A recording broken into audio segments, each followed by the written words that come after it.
नमस्कार मित्रों, राधे राधे। वैदिक कल्चर में आपका स्वागत है। आज हमारे साथ में सनातन धर्म के बहुत ही विद्वान आचार्य बनवारी लाल उपमन्यु जी हमारे साथ में हैं, जो आज हमारे मन में बहुत सारे प्रश्न थे, क्योंकि बहुत सारे लोगों ने क्वेश्चन भी किए थे हमारे चैनल पे कि सनातन धर्म किस दिशा में जा रहा है, हमारे बच्चे किस ओर जा रहे हैं, हमारे सनातन धर्म की परंपरा क्या है और सनातन धर्म में किस प्रकार से बच्चों को अपना जीवन जीना चाहिए। छोटी छोटी बातें सनातन धर्म से जुड़ी हुई बातों पर आज चर्चा करने के लिए हमारे साथ में उपस्थित हैं आचार्य बनवारी उपमन्यु जी। तो आज हम इनसे प्रश्न करेंगे कि समाज में इस समय जो सनातन संस्कृति का ह्रास हो रहा है, लोग आजकल क्या है रील के चक्कर में बहुत पड़ गए हैं। क्योंकि जहां भी किसी भी धार्मिक क्षेत्र में जाते हैं, चाहे वो वृंदावन हो, चाहे काशी हो, चाहे अयोध्या हो, चाहे बनारस हो, जाकर सिर्फ फोकस उनका रहता है रील पर। हमारे सनातन धर्म में आध्यात्मिक ऊर्जा, आध्यात्मिक एनर्जी के लिए मंदिर जाते हैं। तो आज हम बात करेंगे बनवारी लाल जी से और इनके जो है पूछेंगे कि हमारे इस समय जो समय चल रहा है, इस समय हम सभी सनातनियों को क्या करना चाहिए, बच्चों को कैसे जो है व्यवहार करना चाहिए। व्यवहारिक बातें आज हम इनसे चर्चा करने जा रहे हैं। बनवारी लाल जी, आपका बहुत बहुत स्वागत है। तो बनवारी लाल जी, जिस प्रकार से हमने क्वेश्चन पहले कर दिया है इस विषय पर कि आजकल सनातन धर्म में और जो हमारी परंपराएं हैं और किस प्रकार से हमारे बच्चों को, बड़ों बुजुर्गों के साथ व्यवहार करना चाहिए, इस विषय पर आज थोड़ा आप हमारे दर्शकों को। बिल्कुल। सबसे पहले तो मैं सनातन धर्म को बहुत ही उताल पूर्णियों तक हमारे सनातन धर्म की रक्षा में अग्रणीय है। सनातन धर्म की सेवा में, सनातन धर्म के संस्कारों के बारे में प्रयासरत है। तो मैं श्रीमान पद्माकर शुक्ला जी के लिए बहुत बहुत साधुवाद, धन्यवाद देता हूँ कि जिससे कि सनातन धर्म के लिए कुछ न कुछ अपने व्यस्ततम जीवन में और इतना कार्य कर रहे हैं। आप सराहना के पात्र हैं, धन्यवाद के पात्र हैं। आपने बहुत ही सुंदर प्रश्न किया कि वर्तमान में हम लोग सनातन धर्म में तो जीवित हैं, मगर पैदा हम सनातन धर्म में हुए, पर हमारे आचार विचार, आहार व्यवहार सब विदेशियों जैसा हो गया। हमारा खान पान, रहन सहन सब विदेशियों जैसा हो गया। हम कहाँ तो राम और कृष्ण को आदर्श मानने वाले हैं। हमारे जीवन में हमारे आदर्श भगवान श्री राम, भगवान श्री कृष्ण रहे हैं। भगवान श्री कृष्ण के देश में आज हमारे बालकों की ये स्थिति हो गई है कि जिनके अंदर आधुनिक शिक्षा के चक्कर में आधुनिक शिक्षा प्राप्त तो कर रहे हैं, मगर संस्कारहीन होते जा रहे हैं। उन्हें माता पिता की सेवा, माता पिता का सम्मान, अभिवादन करना ही भूल गए। संस्कार च्युत होते जा रहे हैं। वर्तमान के युवा अध्ययन कर रहे हैं, पढ़ रहे हैं, अंग्रेजी शिक्षा तो पढ़ रहे हैं, ऊंची ऊंची डिग्रियां प्राप्त कर रहे हैं, पर वास्तविकता तो ये है कि संस्कारों से पतित होता जा रहा है हिंदुओं का बालक।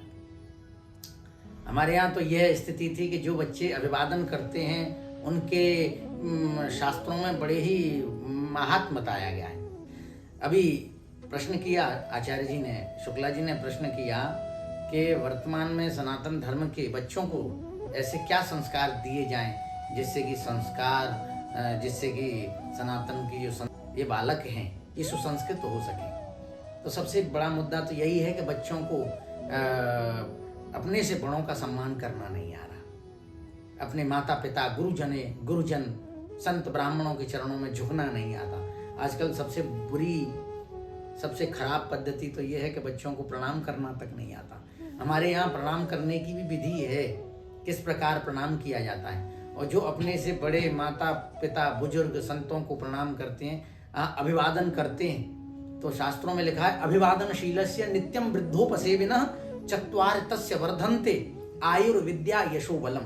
जो अभिवादनशील हैं, जो अपने माता पिता, गुरुजनों के चरणों में प्रणाम करते हैं, उनकी चार चीजें बढ़ती हैं, आयु, विद्या, यश और बल।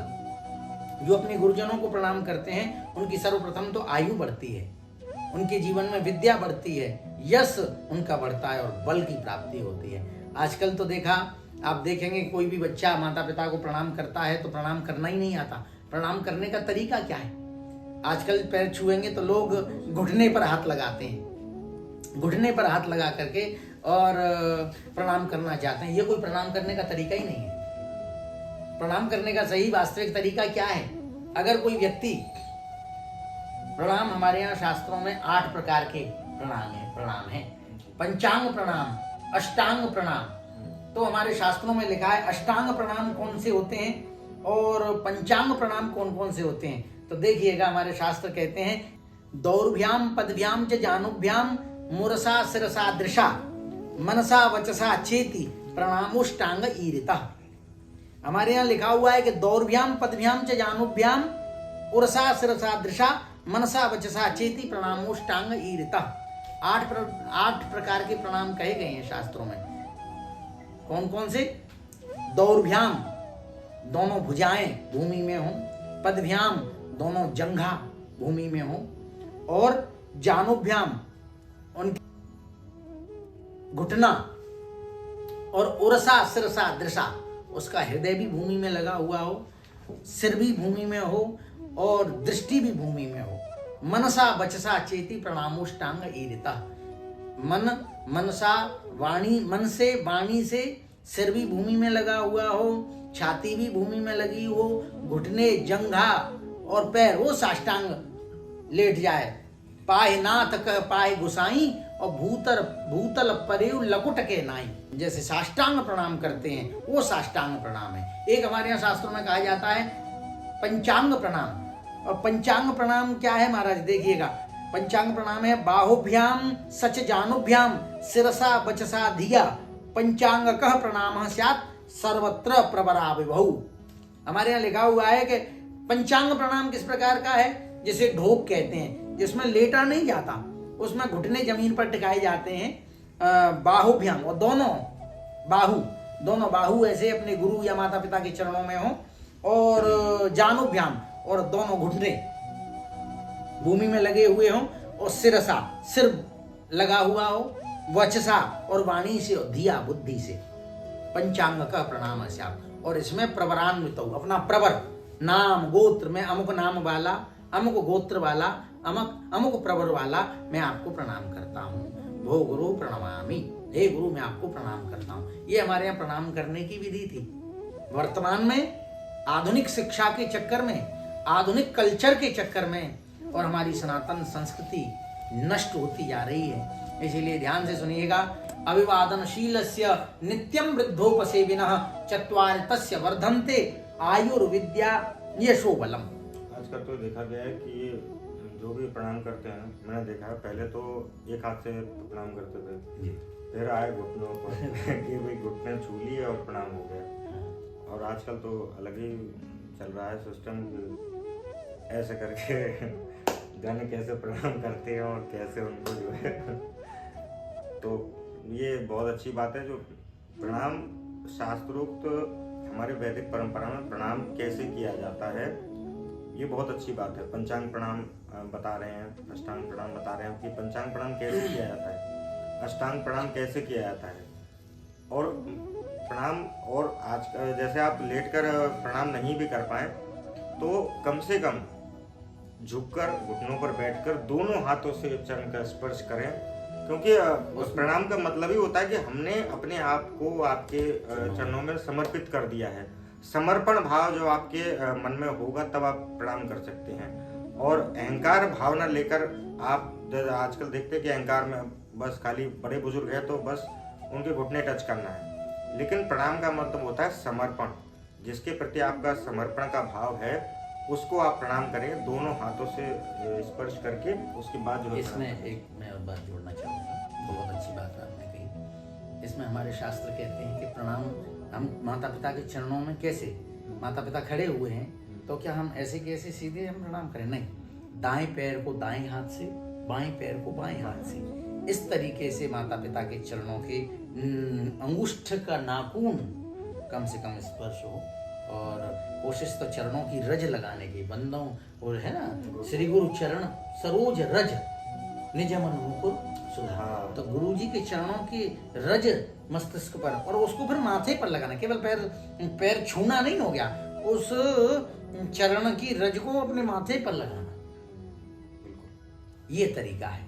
और एक और बात मैं बीच में बोलना चाहूंगा आज आपने जो बहुत अच्छी बात कही कि एक हाथ से प्रणाम कर रहे हैं। हमारे यहाँ शास्त्रों में यदि कोई व्यक्ति एक हाथ से प्रणाम करता है तो इसका कितना बड़ा दोष है।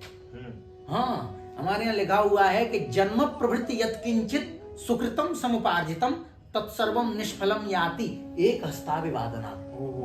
जन्म प्रभृति यत्किंचित, जीवन भर में जितने भी किसी ने पुण्य सुकृत किए हों, इष्ट पूर्त कर्म किए हों, अगर कोई व्यक्ति एक हाथ से प्रणाम कर ले सब नष्ट हो जाते हैं। तत्सर्वम निष्फलम याति एक हस्ताभिवादना। तभी तो आदमी परेशान है। ये कितना भी पुण्य आदमी इतना परेशानी का कारण ही यही है कि पुण्य करता है, उसके बाद में सारे पुण्य तो नष्ट हो जाते हैं, तो कैसे आगे जो है बढ़ेगा जीवन में। बिल्कुल जी। तो मैं यही कहूँगा कि हमारे यहाँ तो प्रत्येक, हमारे यहाँ शास्त्रों में तो वसुधैव कुटुम्बकम, और प्रत्येक प्राणी में सिया राममय सब जग जानी, करो प्रणाम जोर जुग प्राणी। तो हमारे यहाँ शास्त्रों में गोस्वामी तुलसीदास जी महाराज ने तो हमारे भगवान श्री राम जब बालक हैं, अभी बचपना प्रारंभ हुआ है, उनमें इतने संस्कार दिए हैं कि प्रातः काल उठ के रघुनाथा और माता पिता गुरु नाभई माता। हमारे भगवान भी यहाँ आते हैं तो अपने माता पिता को उत्थाय माता पितरौ च प्रातमेवाभिवादये, गुरु को माता पिता को प्रातः काल प्रणाम करते हैं। और भगवान भी आकर के, क्योंकि ऐसी भारत भूमि है, यहाँ गायंत देवा किल गीत कहानी, यहाँ देवता भी आकर के और भगवान से प्रार्थना करते हैं कि हमें मनुष्य योनि मिले। और मनुष्य योनि में भी भारतवर्ष में जन्म पाना बहुत ही भाग्य की बात है। कवि भर्तहरि जी के द्वारा लिखा हुआ है, महावैयाकरणी जी के द्वारा, बोले स्थाल्याम वैदूर्यमय्याम पचति तिलकणाश्चन्दनैरिन्धनाद्यै सौवर्णैर्लाङ्गलाद्यैर् निखनति वसुधां मर्कमूलस्य हेतोः छित्त्वा कर्पूर खंडान वृत्तिमिह कुरुते कोद्रवाणां समन्तात् प्राप्ये मां कर्म भूमिं न चरति मनुजो यस्ततो मंद्र भाग्यः। प्राप्ये मां कर्म भूमिं न चरति मनुजो यस्ततो मंद भाग्यः। जो व्यक्ति भारत भूमि में जन्म प्राप्त करके, जिनके इष्ट राम और कृष्ण, भगवती दुर्गा, भगवान शंकर, हनुमान जी महाराज जिनके इष्ट हों, और हमारे परंपरा, हमारी पीढ़ियों, लाखों करोड़ों पीढ़ियों से हम लोग जिनकी आराधना करते आ रहे हैं, ऐसे संस्कारी हम सनातनी हिंदू होकर के भी और संस्कारों से पतित होते जा रहे हैं। ये बड़ी ही चिंता की और बड़ी ही जो है लज्जा की बात है कि ऐसा हमारे संस्कार, ऐसे परिवार में हम उत्पन्न होने के बावजूद हमारा रहन सहन, खान पान सब विदेशियों जैसा हो गया। खा रहे हैं हम hot dog, pizza, burger, chow mein, जिनके नाम भी लेने से हमारा वाणी पवित्र हो जाती है, पवित्र हो जाती, उन्हें खा रहे हैं। और हमारे पहनने की वेशभूषा भी सब अंग्रेजियत का ही जो है परिणाम है। क्या पहन रहे हैं, क्या खा रहे हैं। इसीलिए हमें अपने सनातन धर्म को जीवित करना है तो अपने संस्कारों को, अपने आदर्श राम और कृष्ण को आदर्श बनाना पड़ेगा और अपने जीवन में नम्रता लानी पड़ेगी। क्योंकि नमन्ति फलिनो वृक्षाः नमन्ति गुणिनो जनाः और सुष्ठ काष्ठाश्च मूर्खाश्च न नमन्ति कदाचन। फलदार वृक्ष ही नवा करते हैं, गुणी जन होते हैं वही अपने से बड़ों के सामने झुकते हैं। और जो सूखा काठ है और मूर्ख है वो कभी झुकेगा। और किसी ने लिखा है बहुत सुंदर कि झुकता वही है जिसमें जान होती है और अकड़ मुर्दे की पहचान होती है। इसीलिए मुर्दा मत बनिए और आप जो है जीवित हो जाएं, सनातन धर्म का पालन करें। और आप हमारे जो है वैदिक कल्चर को आप बहुत अच्छे से श्रवण करेंगे, देखेंगे तो आपके जीवन में छोटी छोटी सी अवधारणाएं आपके जीवन में जो है व्याप्त कराएगा। आचार्य जी, हमारा वैदिक कल्चर यूट्यूब चैनल शुरू करने का उद्देश्य ही ये है कि समाज को, जो समाज में इस समय जो है जितना हम लोग उपद्रव देख रहे हैं, और सनातन बहुत सारे लोग, बहुत हजारों यूट्यूब चैनल चल रहे हैं और इंटरनेट से बस पढ़ा। इंटरनेट पर हर चीज़ सही नहीं होती, ये पहले हमारे लोगों को जानना होगा कि आज कोई भी हम बात कहते हैं तो सबसे पहले आदमी गूगल सर्च करता है। हमेशा हमारे शास्त्रों में, जो हमारी पुस्तकों में जो ज्ञान है, उसी को हम ऑथेंटिक माने। गूगल से पढ़ के गूगल पे तो जो हम लिखेंगे वो गूगल सामने वाले को दिखाएगा। मान लिया मैंने कोई पुस्तक गलत लिख दी और वो मैं अगर जो प्रकाशित कर देता हूँ, गूगल पे डाल दूँ, तो गूगल वही जानकारी देगा दूसरों को। तो ऑथेंटिकेट करने के लिए किसी गुरुजन के पास, अपने किसी ब्राह्मण के पास या किसी आचार्य के पास जाकर उस जानकारी को आप ऑथेंटिकेट कर लें।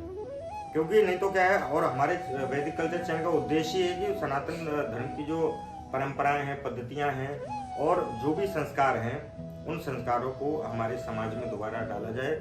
और हम जो भी इस चैनल पर जानकारी देते हैं आचार्य जी, वो ऑथेंटिक होती है, कहीं ना कहीं की पुस्तक से जानकारी ली गई होती है, वेद पुराण या हमारे शास्त्रों से ही हमारे इस चैनल पर जानकारी दी जाती है। क्योंकि नींबू मिर्ची के उपाय तो आपने देखे होंगे, 50 लाख लोग देखते रहते हैं कि आज रात में नींबू रख के सो जाएं और मिर्च रख के सो जाएं, तो वो हमारे चैनल का उद्देश्य नहीं है। हमारे चैनल का उद्देश्य ये है कि आज से 150 साल बाद भी आदमी अगर हमारे चैनल को खोल के देखे तो ये कहे कि दुनिया की भीड़ चाल में ये लोग आज मान लीजिए नींबू मिर्ची के उपाय की एक पुस्तक आती है बाजार में, वो मैं लेकर रोज डेली उसमें 200 उपाय बताने लग जाऊं, चैनल पर लोग व्यूज तो होंगे, मेरे पैसे भी मैं कमा सकता हूँ लाखों रुपए महीने के, लेकिन उससे हमारे समाज में मैसेज क्या जाए। तो हमारा उद्देश्य यही है कि समाज में जो नीचे तक जानकारी पहुंचे, ऑथेंटिक पहुंचे, शास्त्र सम्मत पहुंचे और सनातन धर्म के उत्थान के लिए जो भी हम बताएं उसमें आदमी का सहयोग हो।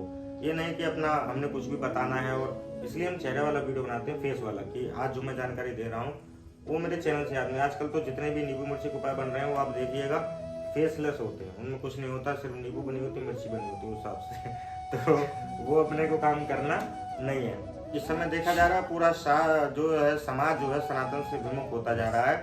तो हम जो है इस चैनल के माध्यम से बहुत सारे, अब हमने शुरू किया है नया जो है कि पॉडकास्ट हमने शुरू डाला है, पॉडकास्ट जो है वो बनवाई लाल जी के साथ में किया है, और ऐसे ही वो सुनाई जाए, दर्शक भी जो है ऑथेंटिक बात ग्रहण करके जाएं। तो इसी भावना के साथ हम जो है आज की इस जो है चर्चा को विश्राम देते हैं। हमारे आचार्य जी का जो है एक संस्था है और इनका भी एक YouTube चैनल, तो आप सभी अगर तो सनातन संस्कृति से जुड़ना चाहते हैं, सनातन की ऑथेंटिक जानकारी चाहते हैं, तो आप इस वैदिक कल्चर के साथ तो जुड़े हुए हैं। और हमारे आचार्य जी आपको बताएंगे अपने चैनल के विषय में कि ये अपने चैनल पर क्या जानकारी आपको प्रस्तुत करते हैं। जी आचार्य जी, आप बताइए जरा अपने चैनल के बारे में और दर्शकों को। चैनल का नाम है, वैसे तो बनवारी भाई उपमन्यु के नाम से है, पर हमारी जो संस्था है उस संस्था का नाम है वैदिक सनातन संस्कृति फाउंडेशन। इसमें संस्कार और आचार विचार, सनातन संस्कृति के बारे में, धर्म ग्रंथों के बारे में, क्या मानव जीवन में करना चाहिए, क्या नहीं करना चाहिए, विधि निषेध क्या करणीय है, क्या। हमारा चैनल भी सब्सक्राइब करें और आचार्य जी का भी चैनल सब्सक्राइब करें। तो आज के लिए मैं तुम्हें बस इतना ही, कल किसी नई जानकारी के साथ में आपके सामने उपस्थित होंगे। तब तक के लिए धन्यवाद, नमस्कार, राधे, जय श्री राधे, राधे राधे।